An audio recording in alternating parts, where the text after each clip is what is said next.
Greetings, brothers and sisters in Christ. We wanted to give you a brief update on our transition to serve in Papua New Guinea. We have just traveled 3,000 miles and are 2/3 of the way there. Over the last month, we crossed from Mexico to Hawaii. If you'd like to see our day-by-day account, go to sailingforhim.org. The final leg of our journey from Hawaii to Papua New Guinea will be 3,000 miles. Before we can make that next trip down south across the equator, we need to leave the boat here in Hawaii and go to Papua New Guinea to do 3 months of in-country training.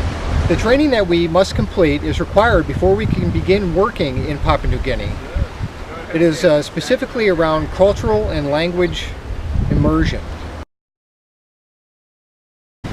Our job in Papua New Guinea is maritime operations. Everybody's heard of missionaries and teams flying into remote areas. However, Papua New Guinea is unique in that there are so many islands that make up this nation that require open ocean travel.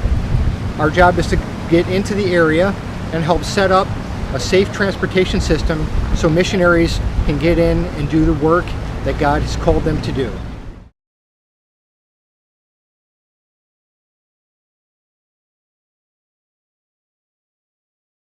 My challenge has been missing all my friends and family in the places that I love and know. My highlight has been all the exotic sights of God's beauty. As far as my own highlights and challenges, I'll begin with the family. It's been amazing to see each person grow and how we've really become a team in working together and living together.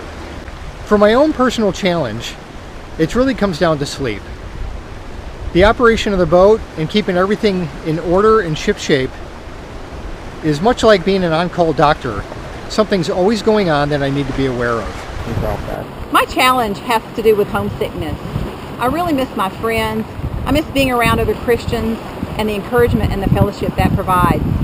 My highlight is living this close to nature. I can see God's presence all around me. One of the most challenging things for me has been missing youth group and all the activities like work camp. My highlight has been the entire experience and the adventures in the presence of God. What is God teaching us through these challenges and blessings, you ask? First, He's teaching us that He is sovereign.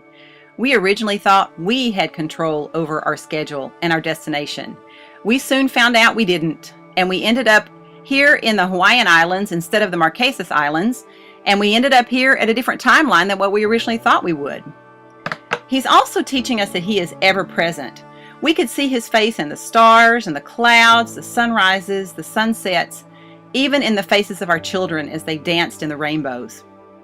He also is teaching us that the destination is not the most important part of the journey.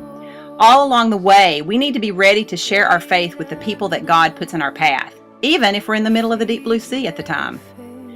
Last, He's teaching us that prayers work. We are convinced that without your prayers, we would not have made it safely across the Pacific Ocean. We also had multiple reports from you as you were praying for us that you could actually see angels all along our way. You could even see God's hand under the keel of our boat. For that, we are very thankful. And keep my eyes above the waves. When oceans rise, my soul